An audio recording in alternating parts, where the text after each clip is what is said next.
What happens when a single moment of anger, a plate of risotto thrown in a high-end restaurant, becomes the catalyst that shatters one life and redeems another? This isn't just a story about a rich boy and a poor girl. It's the story of Arya, a waitress buried in debt whose world is upended by an act of public humiliation. It's the story of Julian, a billionaire heir, suffocating under the weight of his father's expectations. But most of all, it's the story of what happened the next day, when the boy's father, the legendary Titan Arthur Davenport, didn't show up with an apology, but with the keys to a brand new Rolls-Royce. The reason why will change everything you think you know about power, forgiveness, and the true meaning of wealth. The Gilded Sparrow wasn't just a restaurant, it was a theater, perched on the 60th floor of a skyscraper overlooking Central Park. Its clientele was a curated collection of New York City's financial gods and cultural royalty. Every night, multi-million-dollar deals were sealed over seared foie gras, and reputations were made or broken with the clinking of crystal glasses. For the staff, it was a different kind of performance, a grueling ballet of perfect service, where a single misstep could mean the end of a career. Arya Montgomery knew the steps by heart. At 24, she moved with a practiced grace that belied the exhaustion settling deep in her bones. Each shift was a 12-hour marathon in uncomfortable shoes, all to pay for her mother's mounting medical bills and the art history degree she was determined to finish.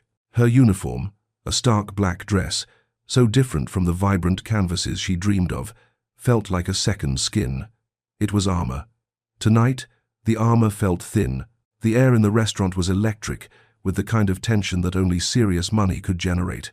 Her station included Table 7, the most coveted corner booth with a panoramic view of the glittering city.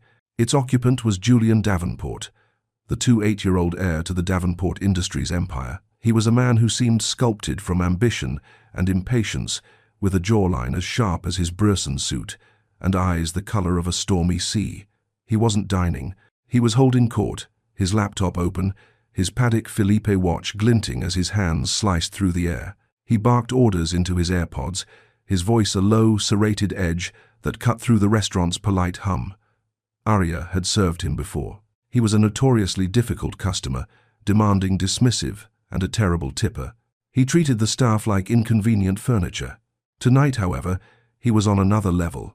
He was in the middle of a hostile takeover of a tech firm, a deal his father, the formidable Arthur Davenport, had entrusted to him as a final test.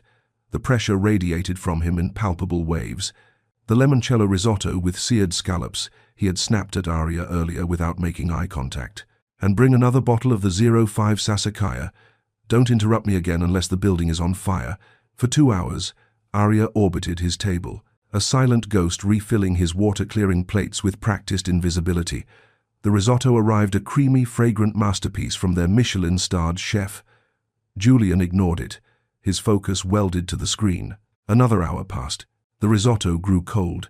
His face grew tighter, his voice on the phone call becoming more venomous.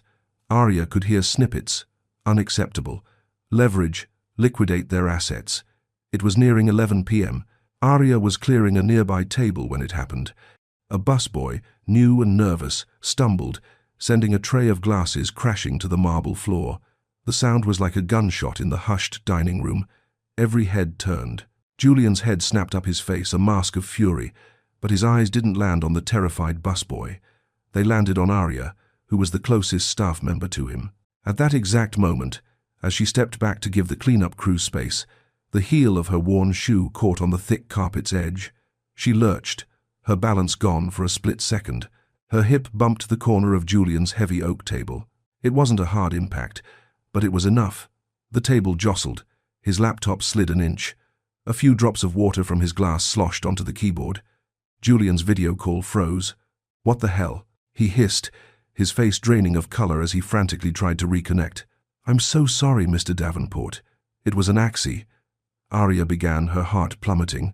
"An accident?" he roared, ripping the AirPods from his ears. He stood up, his 6'2" frame towering over her.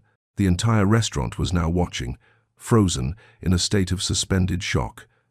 "An accident? You clumsy idiot. Do you have any idea what you just did? That was a $50 billion deal." His voice echoed in the cavernous space.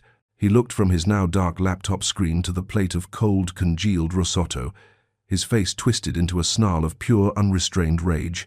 The pressure, the fear of failing his father, the humiliation of a technical glitch in his moment of triumph, it all coalesced into a single ugly point and aimed itself at her.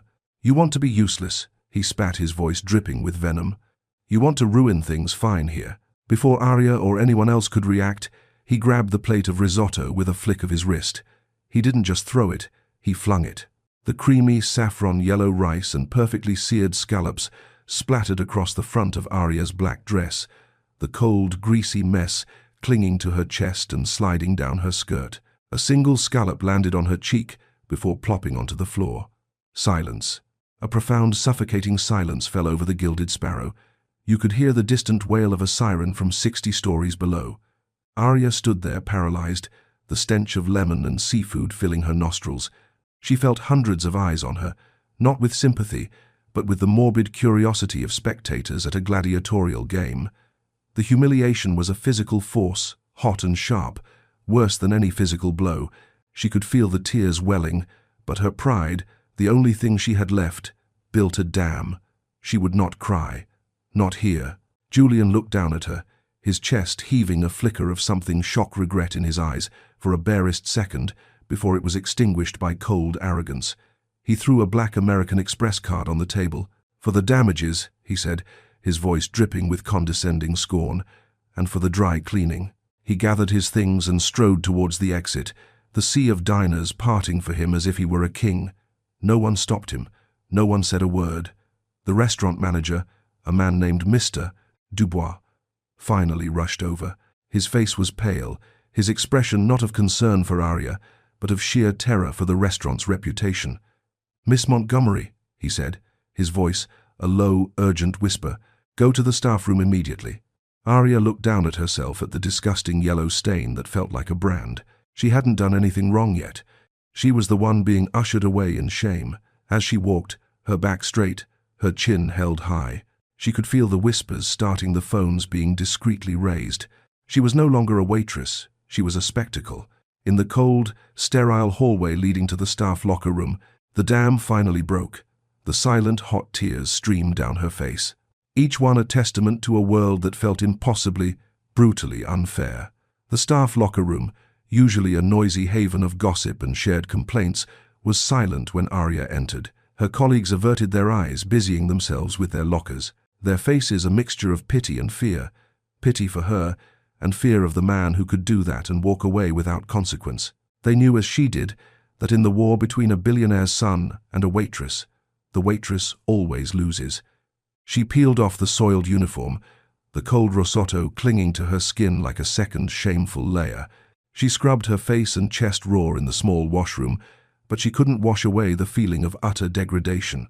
The manager, Mr. Dubois, was waiting for her when she emerged in her street clothes, jeans, and a threadbare sweater.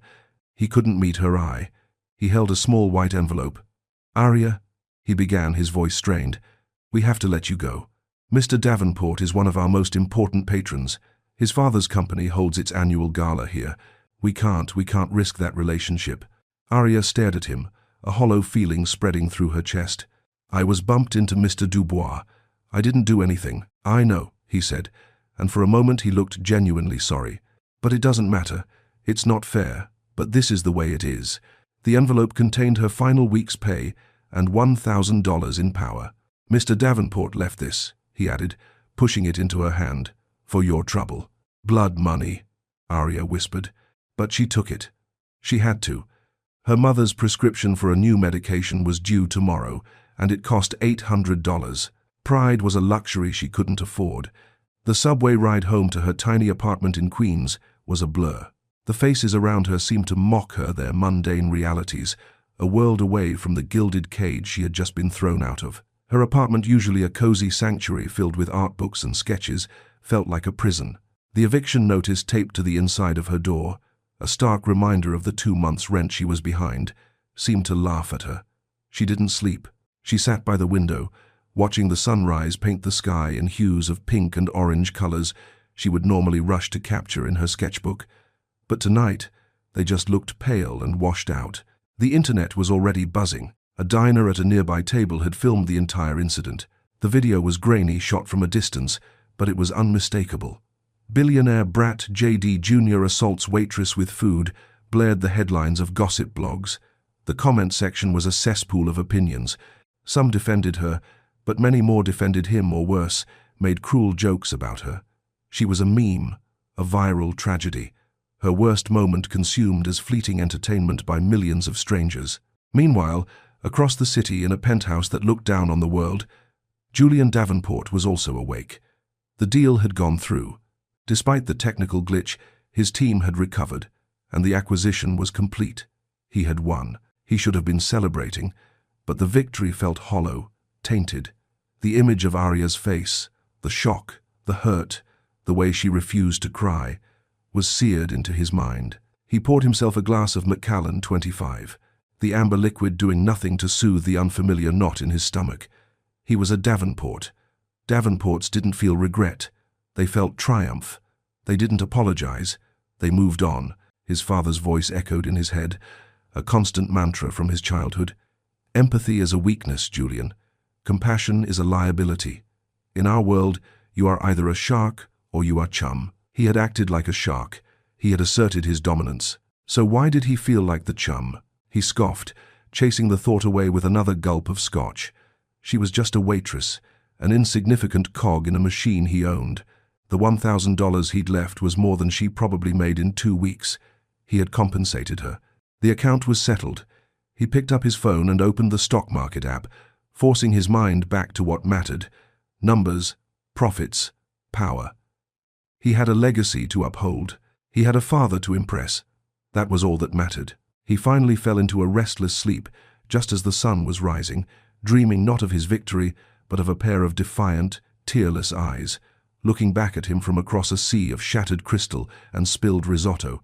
Arya, on the other hand, had a different kind of morning. After a sleepless night, she called her mother.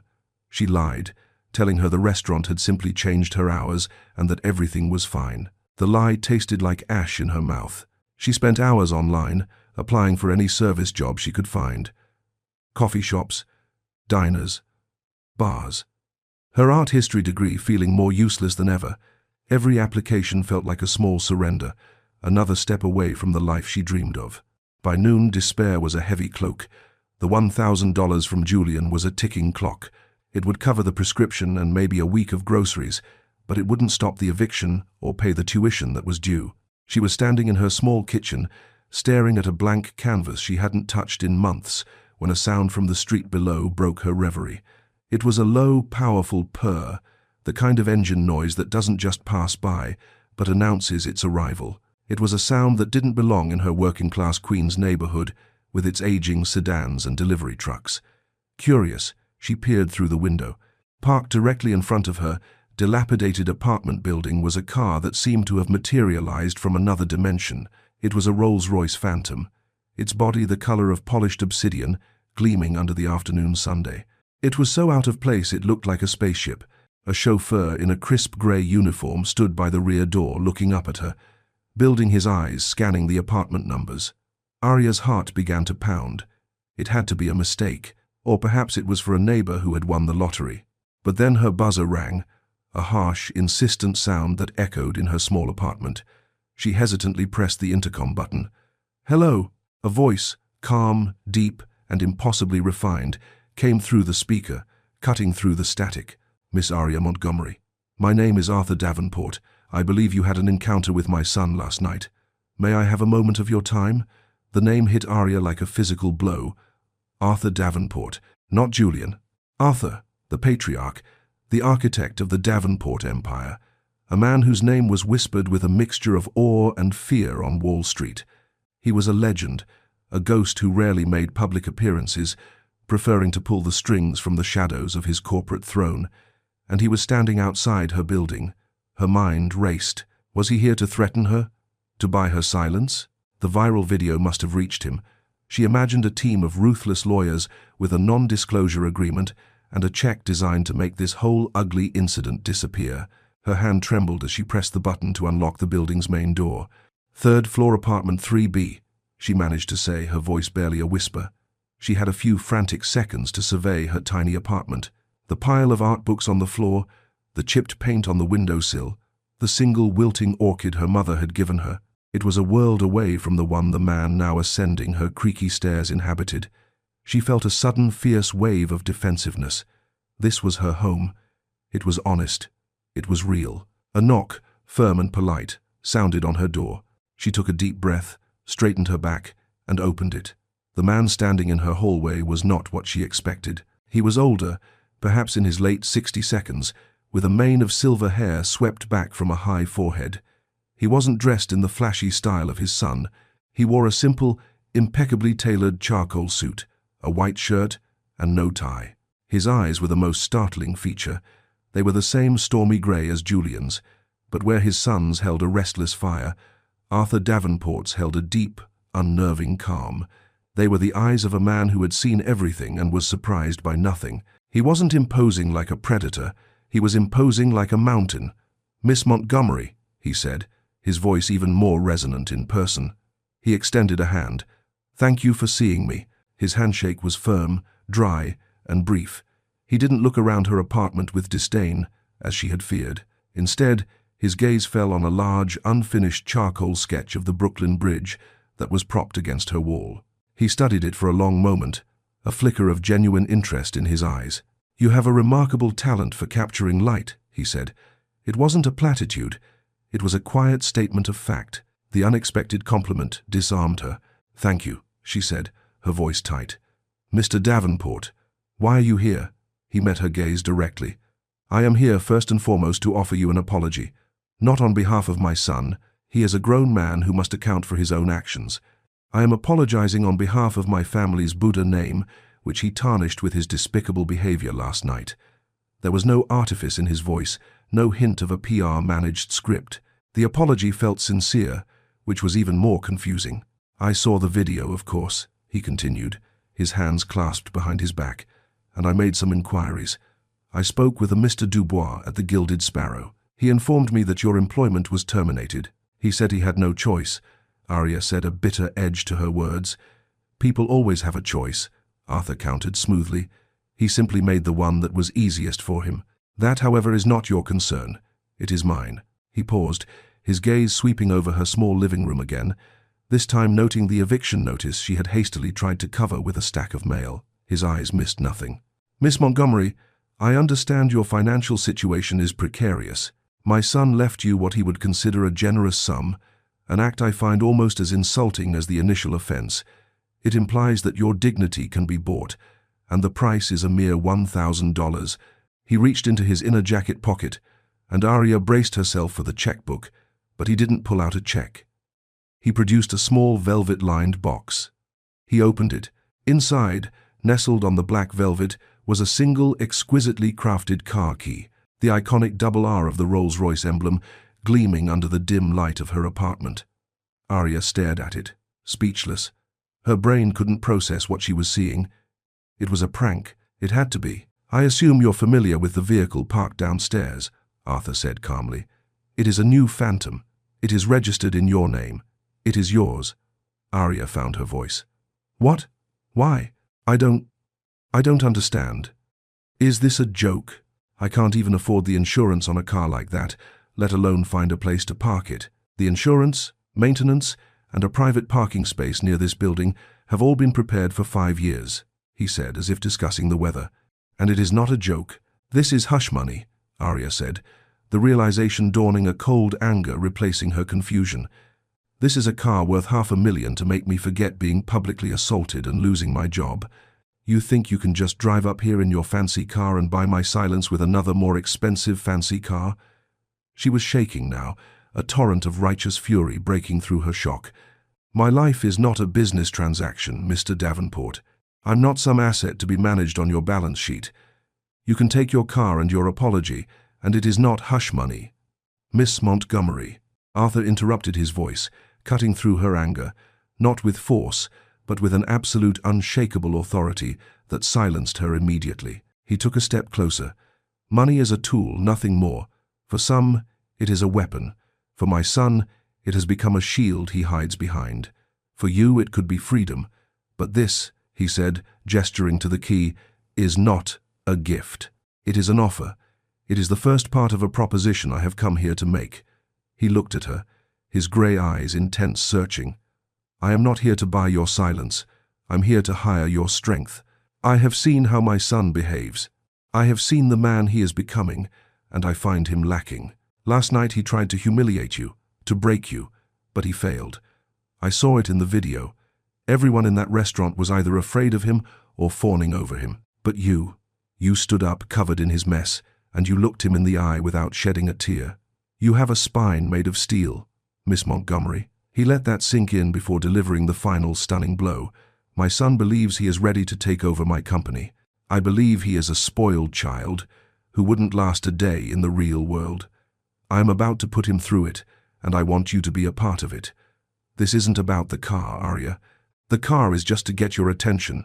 This is about a job that pays far more than any waitress position. I'm offering you the chance to get your life back, and in the process, help me teach my son a lesson he so desperately needs to learn. Arya stared at him, her mind reeling. This wasn't happening. The father of the man who had ruined her life was in her apartment offering her a Rolls-Royce and a mysterious job to what? Get revenge. Teach a lesson. It was insane. It was a plot from a movie. What? What kind of job? She whispered, the world tilting on its axis. Arthur Davenport smiled a thin, wintry smile that didn't quite reach his eyes. The kind of job where you will have more power over Julian's future than he does. Arya felt as though she were caught in a waking dream. The smell of old books and turpentine in her apartment mingled with the faint, expensive scent of Arthur Davenport's cologne. The Rolls-Royce key sat on her rickety coffee table, an alien artifact in her world of second-hand furniture and mounting bills. Power over your son, Arya repeated, suspicion lacing her tone. What does that even mean? What do you want me to do? Be his keeper, his babysitter.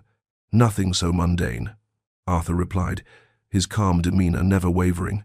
I am the chairman of the Davenport Foundation, the philanthropic arm of our company. It is a multi-billion-dollar endowment that funds projects in education, the arts, and urban renewal. It was my late wife's passion, and it is the heart of this family's legacy, a heart my son has shown no interest in. He walked over to her wall of sketches again, his eyes lingering on a detailed drawing of a homeless man she'd seen sleeping on a park bench. Julian sees value only in profit margins and stock prices. He doesn't understand that true power lies not in what you accumulate, but in what you build. He needs to learn that. He needs to get his hands dirty. Arthur turned back to face her. The foundation is about to launch its most ambitious project, yet the revitalization of the old Red Hook Community Arts Center, a place that has been neglected for decades. It requires not just money, but a deep understanding of the community's needs of arts power, to heal, and of the grit it takes to build something from nothing. Qualities you, Miss Montgomery, seem to possess and my son demonstrably lacks. The proposition began to take shape, and it was more audacious than Arya could have imagined. I am temporarily reassigning Julian, Arthur stated. Effective immediately, he is removed from all merger and acquisition duties. His corporate accounts will be frozen.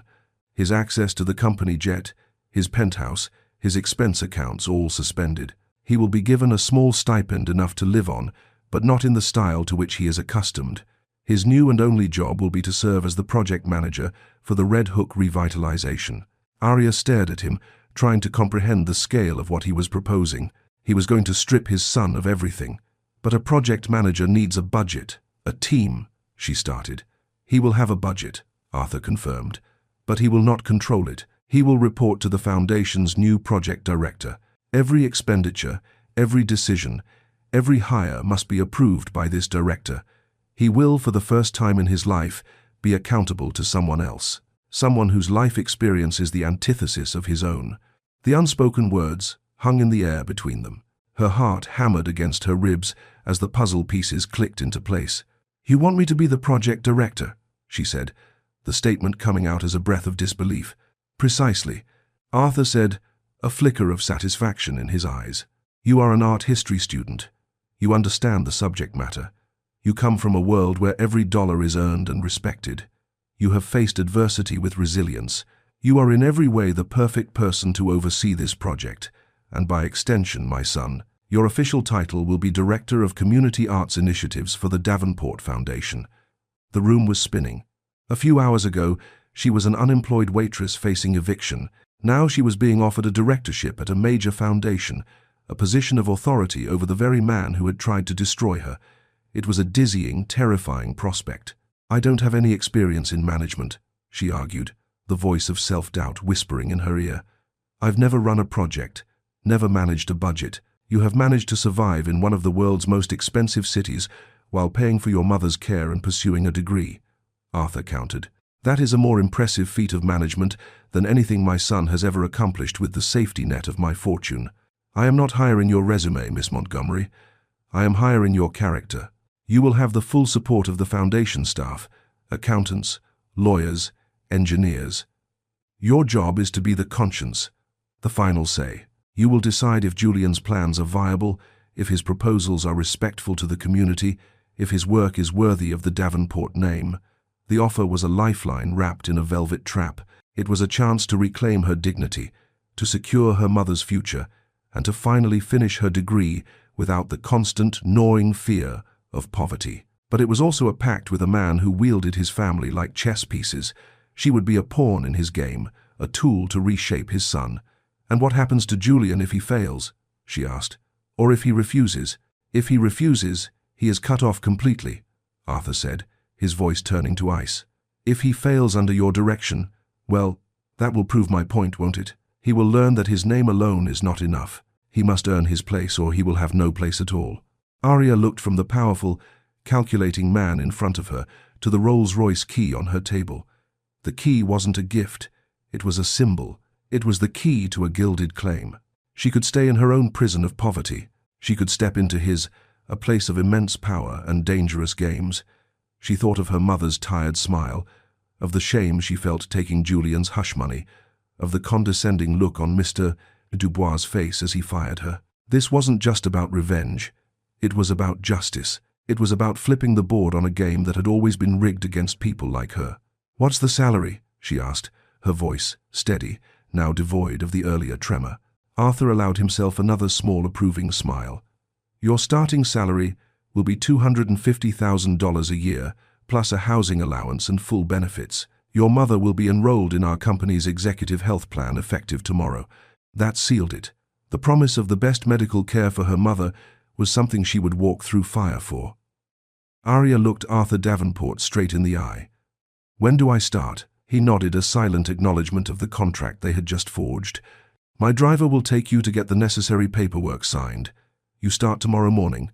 Julian will be expecting the project manager at the Red Hook site at 9 a.m. I suggest you don't be late." He turned to leave, pausing at the door. "One more thing, Miss Montgomery. The car. It's not just for show. I expect you to use it. Drive it to that meeting tomorrow. I want my son to understand from the very first moment that the world he knew has been turned upside down, and you are the one who turned it."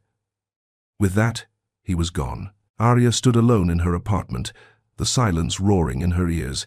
She picked up the heavy key. It felt cold, solid, and impossibly real. She was no longer Arya Montgomery, the waitress. She was Arya Montgomery, Director of Community Arts Initiatives. And tomorrow, she was going to war. Julian Davenport woke up to a world that no longer belonged to him. The call from his father had come at 6 a.m., a brutal surgical strike. There was no negotiation. His corporate cards were declined. The locks to his penthouse office were changed. The pilot of his private jet informed him the aircraft was indefinitely grounded for maintenance.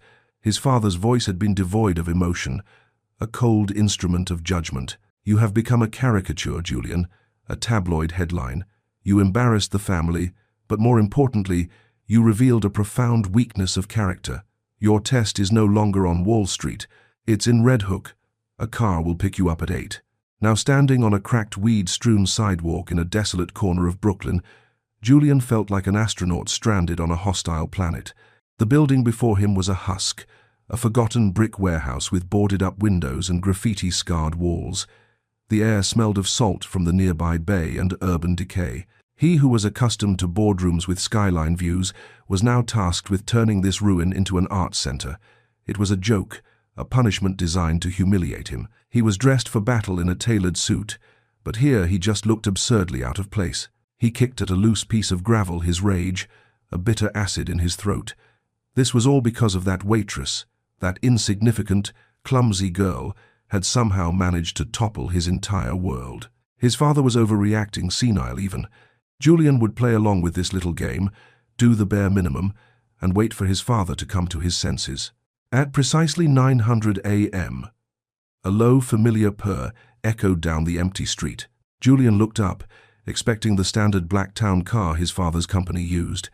Instead, rounding the corner was a vehicle that made his jaw drop. It was a brand-new, gleaming black Rolls-Royce Phantom, the exact model he had been trying to convince his father to add to the corporate fleet. The magnificent car pulled up to the curb, its engine silent, its presence on the derelict street almost comical. The chauffeur's door opened, but it wasn't the usual driver. A young woman in a simple but elegant pantsuit stepped out, her expression composed and unreadable. It was her, the waitress, Aria Montgomery. Julian's brain short-circuited. He stared his mind, refusing to connect the dots. She walked around to the passenger side and opened the door, then looked directly at him. Her eyes were not the eyes of the humiliated victim, he remembered. They were cool, confident, and held a glint of something he couldn't quite decipher. "Authority, Mr. Davenport," she said, her voice clear and steady, carrying easily in the morning air. "Good morning. I'm Aria Montgomery, the Director of Community Arts Initiatives for the Foundation. I'll be overseeing this project. Let's begin our walkthrough, shall we?" For a moment, Julian was utterly speechless. He could only stare at her, then at the car, then back at her. The suit, the confidence, the car. None of it made sense. This had to be an elaborate, cruel prank. "You," he finally sputtered, a harsh, incredulous laugh escaping his lips. "You're my boss. My father has lost his mind." Aria didn't flinch. "Your father has made his decisions very clear. You report to me. Your first task is to conduct a full structural and environmental assessment of the building. I'll need a preliminary report and a proposed budget on my desk by Friday." She held out a tablet. "All the necessary contacts for approved engineers and contractors are on here. Your stipend has been transferred to a new bank account, the details of which have been sent to your personal email." She was so calm, so professional. It infuriated him more than any outburst would have. He stalked towards her, his anger returning with a vengeance. "I don't know what kind of game you're playing or how you manipulated my father, but this little fantasy of yours is over," he snarled, invading her personal space. "You are nobody. You are a waitress who got lucky. I will not be taking orders from you." Aria stood her ground, not giving up an inch. "You seem to be under a misapprehension, Mr. Davenport. I'm not asking you. I'm telling you. This is your job now. If you choose not to do it, your father's instructions were that I am to inform him immediately, and your disinheritance will be made permanent. The choice is yours. Are you the project manager, or are you unemployed?" Her words were like daggers of ice. He saw in her eyes that she wasn't bluffing. She held all the cards, and they both knew it. The humiliation of the situation was absolute. To be brought low, to be stripped of his power was one thing, but to be forced into servitude under the very woman he had so publicly scorned, it was a master stroke of punishment from his father. He snatched the tablet from her hand, his knuckles white. "Friday," he bit out the word, tasting like poison. "Friday at 5 p.m., she corrected smoothly. "My office is on the 45th floor of the Davenport Tower. I trust you remember where that is." The final perfect insult. She had been given an office in his father's building, the building he was now effectively banished from, save for reporting to her. Without another word, Aria got back into the driver's seat of the Rolls-Royce. She started the engine, the powerful machine humming to life. She paused for a moment, looking at him through the driver's side window, a silent, unblinking gaze that communicated more than words ever could. The power dynamic had not just been flipped, it had been shattered and remade in her image. Then she drove away, leaving Julian Davenport standing alone in the shadow of the ruined warehouse, with nothing but a tablet, a dwindling bank account, and the bitter taste of his own downfall. The real world, his father had said, it felt a lot like hell. The following months were a brutal education for Julian Davenport. The world stripped of the insulating layer of his family's wealth was a cold and unforgiving place. His first challenge was simply existing. He had to trade his penthouse for a small sublet apartment in a less than fashionable neighborhood, learn to navigate the subway, and cook his own meals. These were basic life skills he had never needed to acquire, and his initial attempts were clumsy and frustrating. The work was a different level of torment. The Red Hook project was a behemoth of problems. The building was riddled with asbestos, the plumbing was shot, and the roof leaked in a dozen places. The community was wary, viewing the Davenport name with suspicion, seeing them as gentrifying vultures rather than saviors. Julian, accustomed to barking orders and having a team of experts execute his will, was now forced to do the grunt work himself.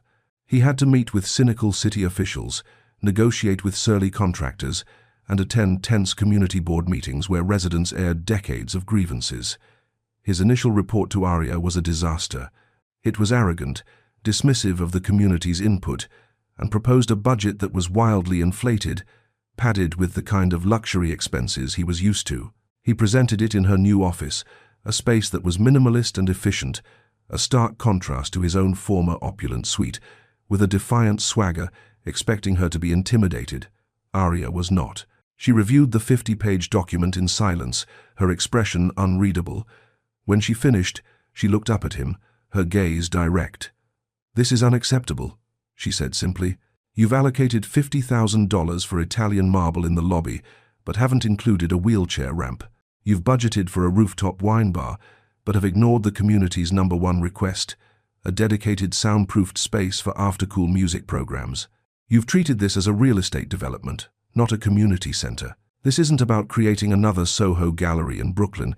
It's about creating a safe and inspiring space for the people who actually live here. Redo it." Julian was livid. "I have managed multi-billion-dollar acquisitions. I think I know how to put together a budget." "Clearly, you don't." Arya countered, her voice remaining level. "Not one that requires empathy anyway. The community board meeting is on Tuesday. I've scheduled you to present a revised plan. I suggest the new one actually reflects the community's needs." He stormed out of her office, but he had no choice. For the first time, his success wasn't measured in dollars, but in the approval of a woman he despised and a community he didn't understand. Grudgingly, he went back to the drawing board. He spent a week actually walking the streets of Red Hook, talking to people. The single mother who ran the local daycare, the old man who remembered when the warehouse was a bustling factory, the teenager who dreamed of being a street artist. Slowly, painfully, a shift began to occur. He started to see them not as obstacles, but as people. He heard their stories, saw their struggles, and recognized their hopes for the center. His second proposal was different. It was practical, community-focused, and stripped of all vanity. It included the music rooms, a computer lab for job training, and a gallery space dedicated to local artists. When he presented it to Arya, she simply nodded. "This is a start," she said. It was the closest thing to praise he had received in months, and to his own surprise, it mattered. Arya, meanwhile, was undergoing her own transformation. She excelled in her new role, proving to be a natural leader. She was decisive, compassionate, and had an intuitive grasp of the project's soul. She spent her days at the foundation and her evenings in class, her studies now infused with a new purpose. The Davenport Foundation's resources allowed her to ensure her mother received the best possible medical care, and the relief of that burden freed her to focus entirely on her work and studies. She and Julian maintained a strictly professional, often frosty relationship, but she watched him. She saw his frustration, his small, begrudging acts of progress. She saw him one afternoon, his expensive suit jacket off, sleeves rolled up, helping a contractor haul away debris because the crew was short-handed. It was a small moment, but it was significant. The turning point came during a particularly harsh winter storm. A pipe burst in the partially renovated building, threatening to flood the newly installed hardwood floors of what was to be the dance studio. Julian got the call at 2 a.m. Without a chauffeur to call or a black car service on standby, he took the subway and a bus arriving, soaked and freezing. He found the site foreman, a grizzled man named S., struggling to shut off the main water valve. Together in the dark and freezing cold, they managed to close the valve and spent the next 3 hours sweeping water out of the building. Just as they finished, exhausted and covered in grime, a car pulled up, It was the Rolls-Royce. Arya stepped out holding a large thermos and a bag. "I saw the site alert on the security feed," she said, her expression softening with something Julian hadn't seen before. Genuine concern. She handed him a cup of steaming coffee. "You should have called me. And have you seen me fail?" Julian said, the words coming out rougher than he intended. "This isn't a failure, Julian," she said softly, looking at the work they had done to save the floor. "This is what it looks like to care about something. You saved the project thousands of dollars tonight." They stood there in the cold pre-dawn light drinking coffee. The professional barrier between them momentarily dissolved. For the first time, they weren't boss and subordinate or victim and tormentor. They were just two people trying to build something. "Why are you doing this?" Julian asked the question he'd been holding in for months. "Helping me. You could have just let me fail and my father would have been proven right." Arya looked at the building, its silhouette taking shape against the slowly lightening sky. "Because this isn't about you or me anymore," she said. "And it's not about revenge. It's about this place. These people deserve it. And your father didn't hire me to watch you fail. He hired me to see if you were capable of succeeding." In that moment, Julian saw Arya not as the waitress he had humiliated, but as the leader she had become. He saw her strength, her integrity, and her unwavering focus on the mission, and for the first time, he felt a flicker of something he had never associated with another person: respect. The crucible of Red Hook was burning away his arrogance, leaving behind the faint, promising glimmer of a different kind of man. The Red Hook Community Art Center opened on a bright, crisp autumn day. The building, once a derelict symbol of urban decay, was now a vibrant hub of life. Music poured from its open doors, the walls were adorned with art from local painters, and the laughter of children echoed from the new dance studio. The entire community had turned out a festive, joyful crowd that stood as a testament to the project's success. Arya stood on the newly built stage addressing the crowd. She spoke with a quiet confidence that captivated the audience, not as a representative of the powerful Davenport Foundation, but as someone who understood the transformative power of art and community. She thanked the residents, the contractors, and her team. Julian watched from the side, out of the spotlight. He was dressed not in a designer suit, but in simple slacks and a button-down shirt. He looked different. The entitled arrogance in his eyes had been replaced by a quiet humility. Over the past year, he had not only managed the project, he had become part of it. He knew the names of the children in the after-school program. He had shared beers with the construction crew after long days. He had discovered a satisfaction in building something tangible that far surpassed the fleeting thrill of a corporate takeover. As Arya finished her speech to thunderous applause, Arthur Davenport, who had been watching from the back of the crowd, made his way to the stage. He took the microphone, his presence commanding immediate silence. A year ago, he began, his voice resonating with emotion. "I had given up hope for my son. I saw a man driven by greed and ego, a stranger to the values my late wife Elalana and I tried to instill in him. This project was not an act of philanthropy. It was a last, desperate attempt to save my son from himself." He turned his gaze to Julian, and for the first time in Julian's memory, his father's eyes were not filled with expectation or disappointment, but with a profound aching pride. "Today I see a man my mother would have been proud of," Arthur said, his voice thick. Then he looked at Arya, who stood beside him. "But none of this," he said, his voice ringing with conviction, "would have been possible without the guidance, the strength, and the unwavering integrity of one remarkable woman, Miss Arya Montgomery." He paused, letting the weight of his next words settle over the crowd, and especially over Julian. "What none of you know, and what I have never told my son, is why I chose her. It wasn't just because of her strength. It was because her story is one I know well. 40 years ago, I was a young, arrogant man with a lot of money and no sense. I walked into a small diner, and I was rude and demanding to a young waitress who was working 2 jobs to put herself through night school.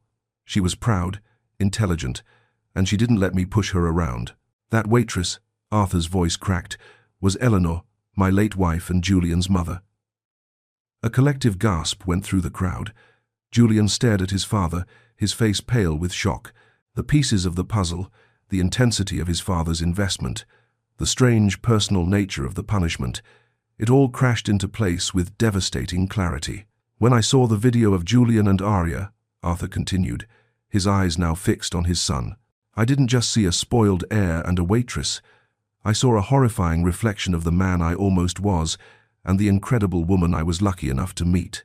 I saw in Arya the same fire, the same resilience, the same character that made your mother the heart of our family. I chose Arya because I saw your mother in her, and I was terrified that you had become the kind of man your mother would have despised. The revelation was a gut punch. This was never about a business lesson or PR. It was about his mother's legacy. It was about saving his soul. The weight of his actions on that night in the restaurant came crashing down on him, no longer as a matter of pride or humiliation, but as a deep, personal betrayal of his mother's memory. Tears welled in Julian's eyes. He walked across the stage past his father and stopped directly in front of Arya. The crowd was silent, watching the final act of this very public drama. He didn't speak for a long moment, simply looking at her, seeing her for the first time, not as a symbol of his punishment or an obstacle, but as the person who had inadvertently saved him. "Arya," he said, his voice raw and unsteady, "I am sorry. Those words are not enough for what I did. It was cruel, and it was unforgivable. You didn't deserve it. I was a monster, and you showed me what it means to be human. You have more character and integrity in your little finger than I had in my entire body. Thank you." It was a genuine, heartfelt apology stripped of all artifice. It was the confession of a man who had finally seen himself clearly. Arya looked at him, and for the first time she offered him a small, genuine smile. "The past is the past, Julian. Look at what we built. That's what matters now." Later that day, after the crowds had dispersed, Arthur found Arya looking out from the Scent's new rooftop garden. "The Rolls-Royce keys," she said, holding them out to him. "I don't need them anymore. The job is done." Arthur gently pushed her hand back. "The job is just beginning," he said. "I'm offering you a permanent position as the head of the Davenport Foundation, not as a test for my son, but because you are the best person for the role. The car comes with the territory." He then handed her a thick envelope. Inside were documents confirming that her student loans had been paid in full, and a grant establishing the Ella Lenana Davenport Arts Scholarship at her university, with her named as the first recipient. Arya looked from the documents to the city skyline, a future she had never dared to dream of stretching out before her. She had walked into the Gilded Sparrow as a struggling waitress. She left as the architect of her own destiny and the redemption of a man who had thrown food at her, never imagining she would one day hand him back his humanity. In the end, this wasn't just a story about a rich man learning a lesson. It was a story about how our worst moments don't have to define us. For Julian, an act of cruel arrogance became the start of a painful but necessary journey back to himself. For Arya, a moment of profound humiliation became the catalyst that unlocked her true strength and potential. The Rolls-Royce keys were never the real prize. They were just a key to a door. It was Arya's courage and character that showed her what to do once she stepped through it. Their story reminds us that dignity isn't something that can be taken away with an insult or bought with money. It's forged in fire, proven in adversity, and is ultimately the most valuable asset any of us can ever possess. If this story moved you, please give this video a like and share it with someone who might need to hear it. Don't forget to subscribe to our channel and click the notification bell so you don't miss our next real-life drama. Until next time, remember that sometimes the biggest changes start with the smallest, most unexpected moments.